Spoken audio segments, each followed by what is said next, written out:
아멘. 여러분 반갑습니다. 오늘 우리가 그 2025년을 시작하는 킥오프를 할 수 있어서 너무 좋은 것 같고요. 오늘 우리 국제부에서 왜 아직 안 왔는지 모르겠네요. 뭐 특별한 일이 있는지 모르겠지만 어제 너무 기분이 좋았던 건 우리 성황님하고 시간을 보내러 스타벅스에 딱 갔는데 우리 태화랑 성구랑 그다음에 우리 다카시랑 또 우리 요번에 이제 미국에서 우리 쪽으로 무부인하는 또 한 형제가 있어요. 흑인 형제인데 그 파스칼 아돔이라는 아돔이가 아니라 아돔이라는 아돔 한 형제가 와서 같이 콰이탐하고 서로 나누는 모습을 보면서 너무 큰 격려가 되었습니다. 그래서 오면 좀 특별하게 격려를 좀 해주려고 했는데 오늘 쉰대요. 오고 있대요. 네, 오면 좀 이따 여러분 따뜻하게 맞이해 주셨으면 너무 좋겠습니다. 자, 그리고 오늘 또 저는 광고를 안 한 줄 알았는데 광고를 했다고 하는데 우리 또 세희 형제가 스테디가 딱 돼서 너무 예전과는 달리 의젓한 모습으로 딱 앉아서 이렇게 뭐 좀 더 어른이 된 듯한 느낌이에요. 그런 모습으로 새해 들어서 이렇게 딱 앉아있는 모습이 너무 좋은 것 같습니다. 우리 부산에 있는 예원 자매랑 같이 됐는데 아마 언제 같이 온다고 그랬죠? 예, 토요일 날, 이번 주 토요일인가요? 네, 왔었을 때 좀 이렇게 따뜻하게 격려를 좀 나눠줬으면 너무 좋겠습니다. 자, 오늘 저는 그 여러분과 함께 올해를 시작하면서 주제가 우리가 뭐죠? 주님께 더 가까이. 요즘에 어떻게 주님께 더 가까이 가는 시간을 보내고 있습니까? 그래서 오늘 그 주제를 가지고 여러분과 함께 이 예배를 드리고 싶습니다. 저는 이 부제로 얘기한다면 하나님을 아는 지식이 얼마나 우리에게 소중한지에 대해서 얘기를 하고 싶어요.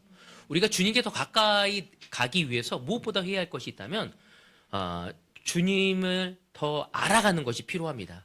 우리가 그 서로를 알아간다는 것은 뭐냐면 사랑한다는 것을 의미하거든요. 물어보고 싶어요. 우리 임태화 형제는 김경아 자매를 잘 알고 있습니까? 알듯 말듯. 우리 그럼 김경아 자매는 임태화 형제 남편을 잘 알고 있습니까? 왜 대신 대답을 해요? 어떻습니까? 많이 알고 있죠.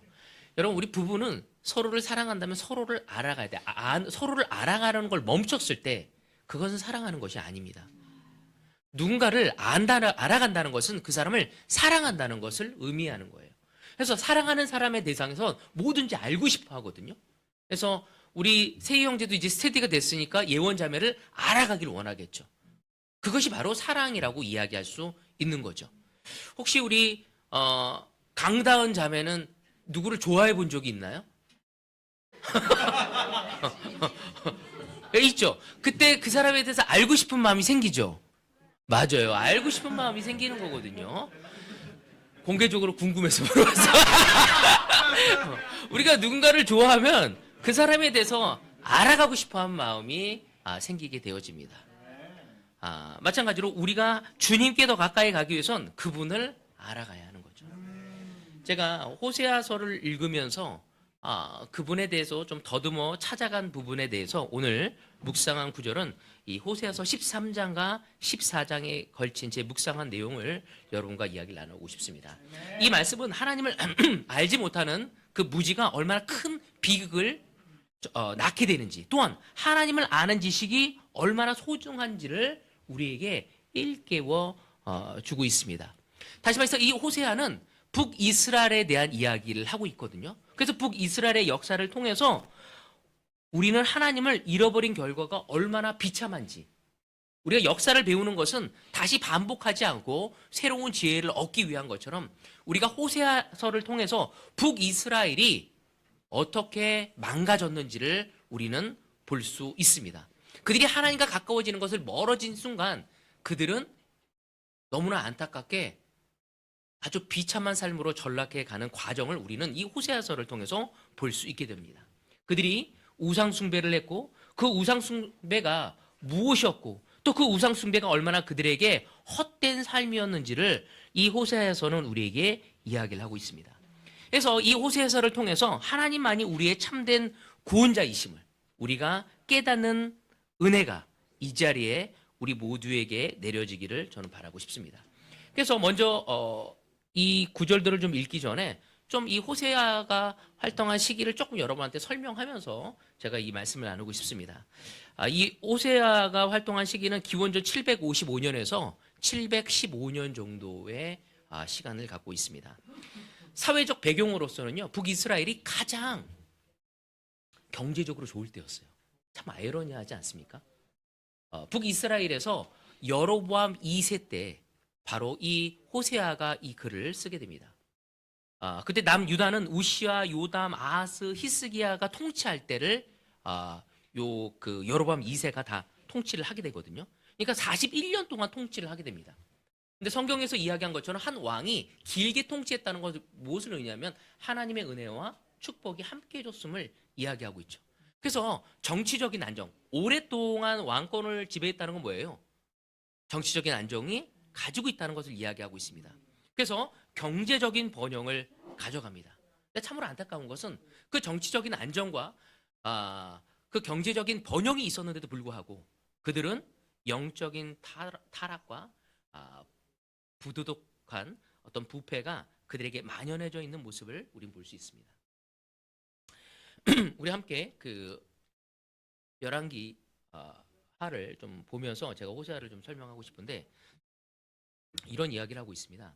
그는 주님께서 보시기에 악을 행하고 이스라엘로 죄를 짓게 한 느바의 아들 여로보암의 죄에서 떠나지 아니하고 그것을 그대로 본받았다. 그러나 그는 이스라엘의 국경을 하맛 어귀로부터 아라바 바다까지 회복하였다. 이것은 주 이스라엘 하나님께서 그의 종인 가드 헤벨 사람 아미떼의 아들 요나 예언자에게 말씀하신 그대로. 나중에 여러분들이 이 호세아서를 다 읽어보면 1장에서 3장은 그 부정한 아내 고멜, 아주 음란한 그 아내를 맞아들인 거죠. 정말 쉬운 일이 아니거든요. 자기 아내를, 음란한 여자를, 몸을 파는 여자를 자기 아내로 삼았어요. 근데 그 아내에게 온갖 사랑을 다 해줬는데 그 아내는 또 남편을 배신하고 다른 남자와 사랑을 나누려고 나갑니다. 그때 그 호세가 느낀 감정이 어떻겠습니까? 너무너무 쉽지 않거든요. 근데 그것도 한 번이 아닌 3번씩이나 하깁니다. 이거를 통해서 하나님이 얼마만큼 이스라엘을 사랑했는지, 그 호사의 마음이 곧 하나님의 마음이었고, 그 고멜이, 그 음란한 아내였던 그 고멜이 바로 이스라엘 민족이었음을 이야기를 하고 있는 것이었죠. 그래서 1장에서 3장에서는 그 부정한 아내인 이스라엘과 하나님의 계획이 기록되어져 있어요. 그 다음에 4장에서 14장에 대해서는 바로 하나님께서 이스라엘과 논쟁하는 장면입니다. 내가 너희에게 이런 사랑을 줬는데 너희가 이러한 모습을 보였다는 것을 이야기합니다.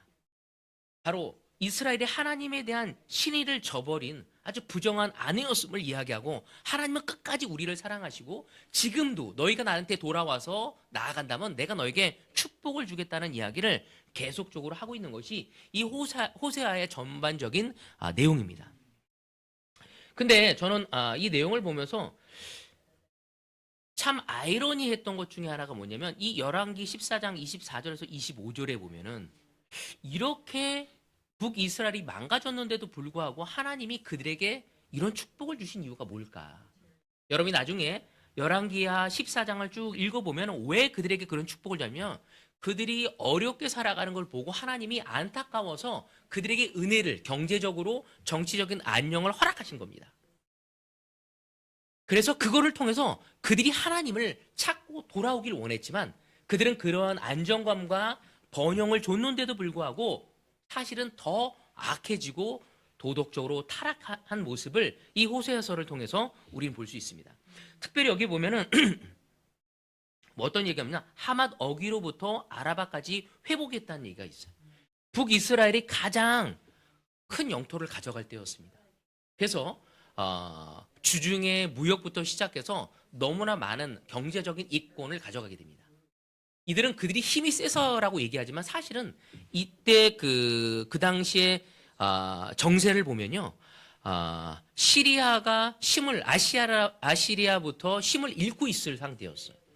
그리고 아시리아는 그 시리아뿐만 아니라 다른 나라하고 자신의 그 세력을 펼치는 과정 속에서 여기를 좀 신경 쓰지 않고 그들 안에서 뭔가를 더 준비하는 시간이었거든요. 그래서 북이스라엘을 크게 나가더라도 건들지 않은 상황이었어. 그러니까 그들에게 신경 쓰지 않고 외세로부터 좀 안정감, 쳐들어오지 않고 약한 상태였기 때문에 또 힘을 모으는 상태였기 때문에 그들이 여유가 있었기 때문에 그 위치를 차지하고 경제적인 번영을 가져갈 수 있는 상태였는데 그들은 그것을 깨닫지 못하고 마치 그들의 힘과 능력으로 이루었다고 착각을 하게 되어진 거죠. 이건 뭐냐면 하나님을 알지 못했었을 때 세계의 정세를 알고 정치적인 상황 속에서의 나름대로의 지혜를 가져간다 할지라도 하나님을 모르는 상황에서 눈에 보이는 것만 의지하고 갈 때 얼마나 안일한 생각을 하게 되고 잘못된 길을 걷게 되었는지를 우리는 이 역사를 통해서 볼 수 있게 되는 거죠. 오늘 2025년을 맞이하면서 어쩌면 이 2025년이 너무나 어려운 사람도 있을 것이고 다른 때보다 더 안정적으로 시작되어지는 사람도 있을 것입니다.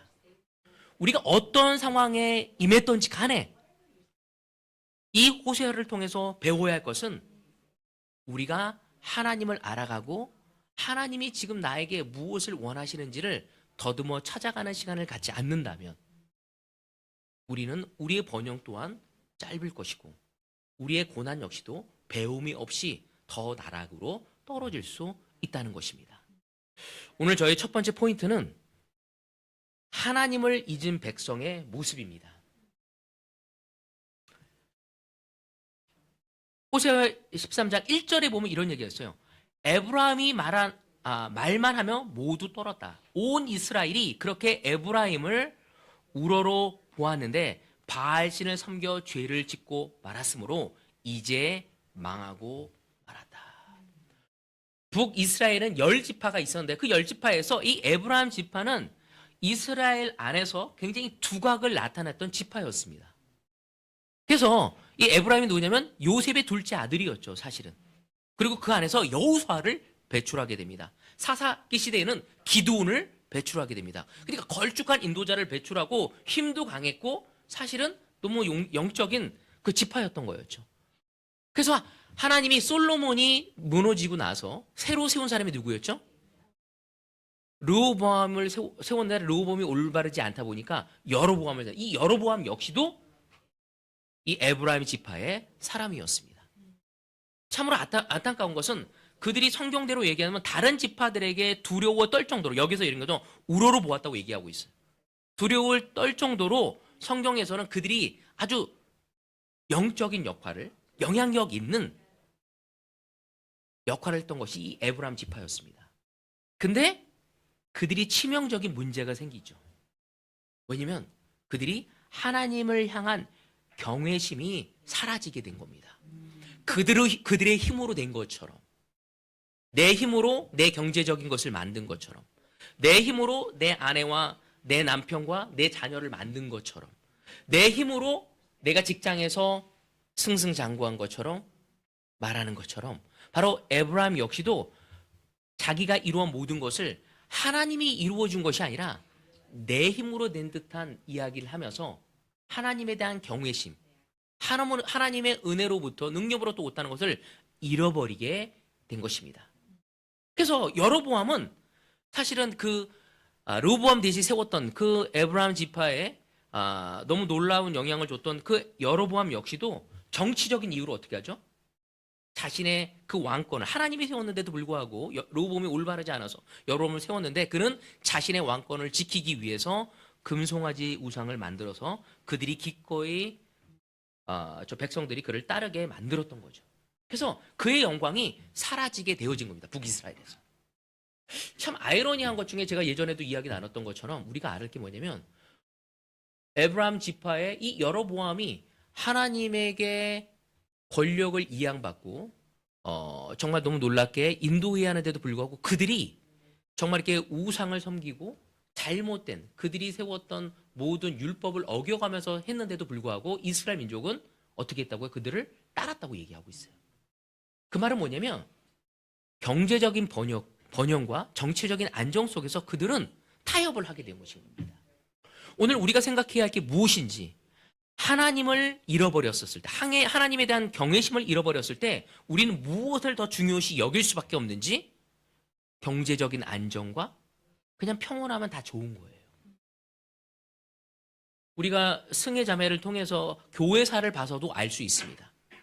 교회가 타락하고 문제가 생겼을 때 사람들이 가만히 있는 이유는 하나예요. 평온했었을 때, 내 삶에 좀 안정감을 줬었을 때. 오늘 여러분은 올해를 시작하면서 무엇이 여러분을 움직이고 있습니까? 무엇을 더 초점을 맞추고 있습니까? 좋은 관계? 그냥 경제적인 안정감을 초점을 맞추고 있는지, 하나님의 눈으로 우리의 관계를 바라보고 하나님의 눈으로 우리의 경제적인 것을 바라보며 하나님의 영광을 위해 나가고 있는지, 아니면 여러분의 안녕을 위해서만 오히려 하나님을 믿고 따라가고 하고 있지 않은지는 살펴봐야 합니다. 계속 같이 보도록 하겠습니다. 그런데도 그들은 거듭 죄를 짓고 있다. 은을 녹여 건프집에 부어서 우상들을 만든다. 제주껏 만든 은신상들, 그것들을 모두 세공업자들이 만든 것들인데 그들은 이 신상 앞에 제물을 바치라고 하면서 송아지 신상들에게 입을 맞춘다. 그러므로 그들은 아침 안개처럼 되고 이른 새벽에 사라지는 이슬처럼 될 것이다. 타작마당에서 바람에 날려나가는 쭉정이처럼 되고 굴뚝에서 나오는 연기처럼 될 것이다. 오늘 본문의 말씀은 그들이 너무나 화려하고 잘 나갔고 경제적인 안정감도 있었고 정말 이렇게 번영도 있었고 정치적인 안정감이 있었지만 그들은 하나님을 잃어버리고 우상을 섬겼기 때문에 그들의 모습이 어떻게 되면 아침 안개와 같고 새벽에 사라지는 이슬처럼 되었다고 비유로 설명하고 있습니다. 아침에는 분명히 있는 것 같지만 해가 뜨면 흔적도 없이 사라지는 것들처럼 하나님을 잃은 그 백성들의 모습은 이렇게 될 수밖에 없다는 거죠. 이스라엘 민족은 정말 그 광야에서 만나를 먹이시고 돌봤던 그 하나님의 은혜로 살아와서 나아갔던 민족인데도 불구하고 어느새 하나님의 경외심, 하나님을 잃어버렸었을 때 그들은 하나님은 온갖 데 없고 자기가 이루었다고 생각하고 자기가 이룬 것을 자기가 지키려고 하면서 더 타락해진 겁니다. 그들은 배부르자 교만해졌고 은혜를 베푸신 하나님을 잃어버리게 된 겁니다. 2025년을 시작하면서 왜 우리가 주님께 더 가까이 가야 하는지를 이 호세아는 우리에게 이야기를 하고 있어요. 우리의 배부름을 위해서, 우리의 배부름을 지키기 위해서 우리는 하나님께 더 가는 것이 아니라 하나님의 왔다는 것을 인정하는 것이 아니라 더 내 힘으로 지키고 내 힘으로 이루려고 하는 그것이 얼마만큼 위험한 것인지를 호세아서를 통해서 우리는 경각심을 가져가야 합니다. 두 번째, 우상을 가져오면 비극이라는 거죠. 참 아이러니했던 것은 하맛어귀에서 정말 어디까지 그들이 점령했다고 이야기했었을 때 참 경제적인 안정감이 그들을 영적으로 만드는 게 아니구나 라는 것을 느낄 수 있어요. 때로는 지금 이 시대 21세기는 자본주의 사회다 보니까 자본주의 사회라는 건 뭐예요? 돈이 중심인 사회거든요. 뭐니 해도 머니가 최고인 사회. 그것이 자본주의 사회예요.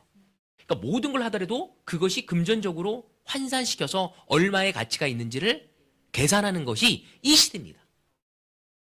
근데 참으로 아이러니한 것은 그 돈이 우리에게 안정감을 줄 수 없다는 거예요. 제가 우연치 않게 서울에서 어떤 형제와 함께 시간을 보냈는데 그 형제는 외국인 회사의 사장님이었어요. 그래서 보통 자기가 투자하는 금액이 500에서 1000억 정도를 투자를 한다고 하더라고요. 그래서 1년 동안 하는 것이 한 5천억 정도를 투자해서 수익을 내는 것이 자기 일이래요. 그래서 그 형제가 두려움을 나한테 얘기하더라고. 너무 두렵다고. 그래서 뭐가 두렵냐고 했더니 미국에서 이번에 불이 났잖아요. 엄청난 불이 나서 너무 많은 사회거든요. 근데 그 부자 집에 많이 불이 났잖아요. 잘 사는 동네에. 그 집 한 채 진짜 수백억들이거든요. 자기는 깨달은 게 아무리 재산을 쌓아도 하루아침에 날아갈 수 있구나. 그래서 그 이야기가 나오면서 무슨 얘기냐면 돈을 100억에서 300억 정도 가져간 사람들은 보통 사람보다 더 불안하게 산다는 거죠. 이 시대에 지금 환율이 막 오르는 거, 주식이 되는 거예요. 부동산 경기에 우리는 뭐 아유 좀 올랐나 보다. 아유 집 사기 힘드네. 언제 팔지? 요 정도 계산이지만 그들은 그거 하나에 자기의 재산이 10억, 20억, 30억이 왔다 갔다 한다고 하더라고요. 굉장히 예민하다고. 그래서 없는 게 더 편해 하면서 막 웃으며 막 얘기를 하더라고요. 그래서 내가 들으면서 야, 내가 복 받았구나 속으로. 아, 그런 고민을 하지 않아도 되겠구나. 제가 그 이야기를 들으면서 와, 돈이 많다고 행복한 게 아니구나. 정말 주님의 은혜 속에서 우리가 기쁨을 갖는 것이 얼마나 큰 축복인지를 다시 한번 느낄 수 있었습니다. 이스라엘이나 우리들이 왜 우상을 찾게 될까요? 왜 우리가 찾게 될까요? 왜냐하면 보이지 않는 하나님보다는 보이는 것들을 더 의지하고 싶은 인간의 연약함 때문입니다. 왜 우리가 믿음으로 살아야 할지. 믿음은 눈에 보이지 않는 거거든요. 2025년 하나님을 아는 지식이 없었을 때, 하나님과 가까워지지 않을 때 우리는 눈에 보이는 것을 더 의지할 겁니다. 어쩌면 오늘도 우리가 예배 담당 그 부서에서 또 각 바이블톡 그걸 인도하는 섬기는 형제들이 나와서 나누게 될 때 올해 이것을 이루려고 할 때 눈에 보이는 것이 아니라 눈에 보이지 않는 것을 주님 안에서 이루기 위해 바로 그것이 하나님께 영광을 돌리는 거거든요. 이스라엘 민족이 광야에서 약속의 땅에 가는 것은 눈에 보이지 않는 것이었어요. 어떻게 이겨야 할지, 어떻게 점령해야 할지, 전술과 전략이 아무것도 없는 상황, 오직 하나님만을 의지하고 걸어가야만 했습니다. 2025년 우리는 이 약속의 땅을 2025년에 이 약속 땅을 우리가 어떻게 점령해 갈 건가? 우리의 계획과 우리의 모든 목적은 주님의 영광에 초점을 맞춰서 믿음으로 나아가지 않는다면 우리 또한 우리도 모르는 우상에 사로잡힐 것입니다. 눈에 보이고 손에 잡히는 것이 더 확실하기 때문이죠. 이러한 생각들은 우리에게 아주 치명적인 착각을 불러일으키게 되죠. 왜? 보이는 것은 뭐라고 하죠? 성경은 잠깐이라고 얘기하고 있어요. 하지만 궁극적으로 보이지 않는 것이 영원한 것이라고 이야기를 하고 있습니다. 보이지 않는 그 하나님이 참 구원자시고 참 진리이고 우리를 구원의 길로 인도하실 거라고 이야기하고 있죠. 근데 북이스라엘은 너무 안타깝게 그 진리를 저버렸습니다. 정치적인 안정, 경제적인 번영을 위해서 우상을 섬긴 거죠. 하맛 어귀에서 아라바까지 회복을 하였는데도 불구하고 그들은 그 회복을 해서 지키는 방법이 하나님이 아니라 눈에 보이는 우상을 더 섬기는 거였어요. 그들이 섬겼던 우상이 뭐였죠? 맞아, 바알. 바알은 풍요의 신이었어요. 물질주의. 어쩌면 21세기를 살아가는 우리와 굉장히 비슷한 생각을 가지고 있었던 거였죠. 여기서 13장 1절에 보면은 바알신을 섬겨 죄를 짓고 말았으므로 이제 망하고 말았다. 경제적인 더 풍요가 있었을 때, 경제적인 안정감이 있었을 때 그들은 못 살았을 때도 그랬는데 그거가 주면 하나님을 갈 줄 알았는데 그들은 그 풍요 속에서 또 우상을 섬기는 모습을 우리는 볼 수 있습니다. 처음에는 그 우상을 섬기는 것이 효과가 있는 것처럼 보일 거예요. 그러나 그들은 망하고 맙니다. 그래서 그들은 무엇을 우상으로 섬겼는지 바알신을 섬기고 그 주변에 있는 정세에 따라 힘센 나라를 더 의지하려고 합니다. 결국 의지했던 아시리아에 의해서 북이스라엘은 망하고 말게 되죠. 여러분, 오늘 우리의 우상은 무엇입니까? 여러분, 돈이 여러분을 해결해 주리라 믿습니까? 권력이 여러분을 지켜주리라 기대하십니까? 명예가 만족을 주리라고 생각하십니까? 여러분의 경험과 지식과 육체와 직장을 믿고 있습니까? 이런 모든 것은 결국 우리를 실망시킬 수밖에 없습니다. 2025년 이 호세아서는 우리에게 그것을 강력하게 이야기하고 있습니다. 마지막 세 번째는 뭐냐면요, 하나님을 아는 지식의 회복입니다.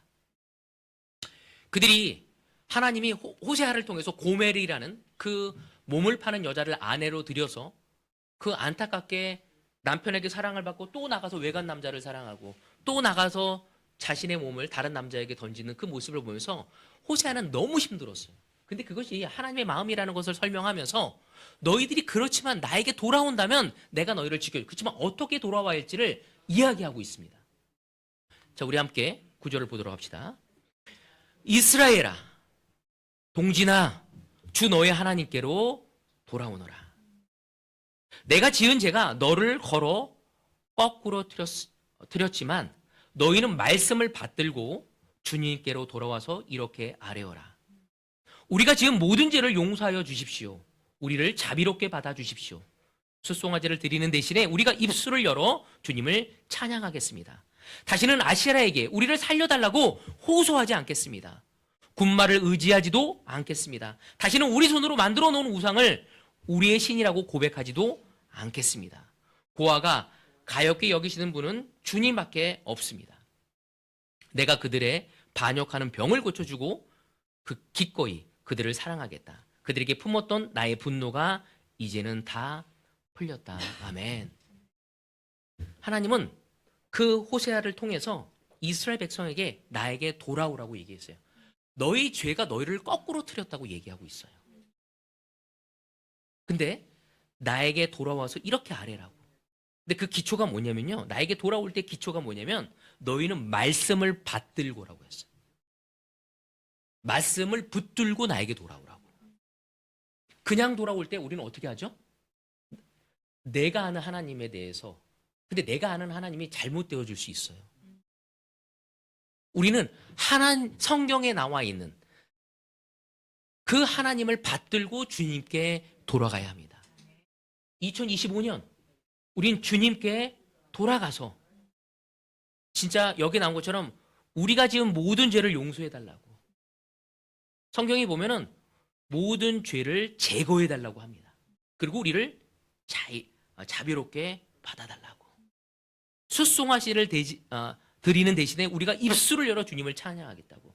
이건 무엇을 의미할까요? 종교적인 행위가 아니라 우리 마음에서 그분을 찬양하고 싶은 마음이 나와서 찬양하는 그 제사를 드려야 한다는 거죠. 이루 예배를 지키고 주중 예배를 지키는 단순한 것이 아니라 깨어서 우리의 입으로 하나님을 찬양하고 감사하는 마음으로 예배를 드릴 수 있는 그런 마음을 원하시는 겁니다. 그 다음에 다시는 아시리아에게 우리를 살려달라고 호소하지 않겠다고. 이 말은 뭐예요? 우리 주변에 있는 능력자를 우린 더 의지하려고요. 야, 우리 지금 내 가정을 바꾸기 위해서 내 남편이 좀 변하면 안 될까?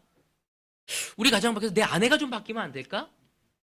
내 말벌독을 바뀌기 위해서 우리 좀 준호가 바뀌어주면 안 될까? 아니, 우리 그룹을 좀 바뀌기 위해서 우리 상창이가 좀 바뀌어주면 안 될까? 우린 누군가를 의지하고 싶고 그 사람이 바꿔주기를 원해요. 하나님은 이 시간 우리에게 얘기하고 있습니다. 아니라고. 지금 선영아, 네가 바뀌어야 한다고. 내가 너를 사용하고 싶다고.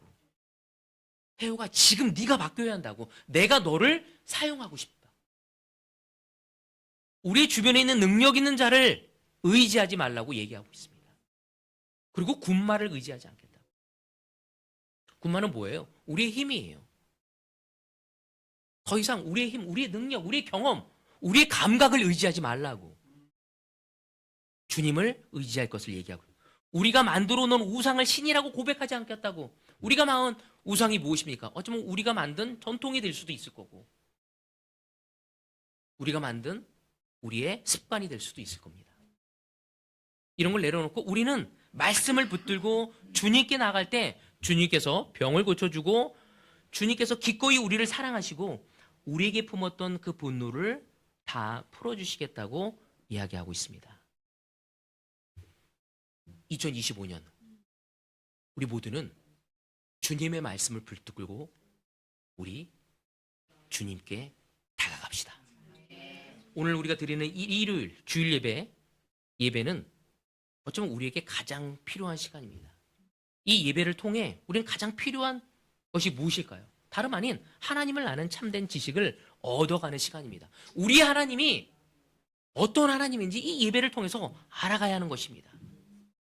여러분, 여기서 말하는 그 지식, 하나님을 아는 지식이 있어야 한다고 얘기하는 것은 어떤 지식일까요? 성경적인 지식, 신학적인 지식일까요? 뭐죠? 하나님의 마음. 비슷했어요. 뭐냐면 그분과의 인격적인 만남을 통해 그분을 경험해가는 것을 경험해가고 알아가는 것을 의미하는 것입니다. 지식만을 아는 것이 아니라 그 지식을 통해 내가 그 하나님을 만나고 알아가는 그 인격적인 만남을 의미하는 거죠. 예배가 그렇게 되어야 하는 거죠. 그냥 아멘 이렇게 끝나는 것이 아니라 그 하나님을 그 하나님이구나 하면서 내 마음을 드릴 수 있는 것, 바로 그러한 시간을 통해서 우리는 하나님을 알아가는 여정을 가져가는 것입니다. 우리가 아침이든 저녁이든 하나님 말씀을 읽는 콰이트 타임을 통해서 그분의 말씀을 묵상하고 기도하고 하나님의 음성을 듣고 하나님의 거룩한 성품을 배우는 소중한 기회가 우리에게 주어지고 있습니다. 바로 그것이 주님을 알아가는 시간이라고 이야기할 수 있습니다. 하나님을 바로 알아갈 때 우리는 세상의 헛된 것들에 대해서 유혹을 물리칠 수 있습니다. 아무리 우리가 음란한 것을 물리치려고 하고 우리가 아무리 이 세상의 경제적인 것에 유혹에 끌리지 않으려고 하고 불안해하지 않으려고 한다 할지라도 하나님의 말씀의 깨달음과 그 말씀을 붙들지 않는다면 우리는 이겨낼 수 없게 되는 거죠. 세상이 흔들린 대로 우린 같이 흔들려. 이 세상의 정치가 흔들린 대로 우리가 흔들릴 것입니다. 우리는 주님을 붙들고 참 예배자로 살아갈 수 있는 우리가 되어야 합니다. 이스라엘, 에브라임 지파는 그들의 실패는 하나님을 잊는 데서 실패했습니다. 하나님보다는 세상의 것에 더 관심이 많았죠. 그리고 세상의 우상에 세상의 우상에 관심을 가진 건 눈에 보였고 그것이 나를 지켜줄 거라는 신기루 같은 허상에 잡혀 있었을 때 하나님보다 다른 것을 더 의지하고 우리가 시간을 주고 마음을 주고 모든 걸 주면서 우리의 마음을 잠식해 가는 것입니다. 그때 우리가 어떤 누구도 제자들 중에서 그리스도인들 중에서 세상의 가치관으로 살아가려는 사람은 없습니다. 그렇지만 우리가 주님을 잃어가고 세상에 있는 우상을 조금씩 우리의 마음에 타협하면서 우리도 모르는 사이에 주님과 멀어지는 것입니다.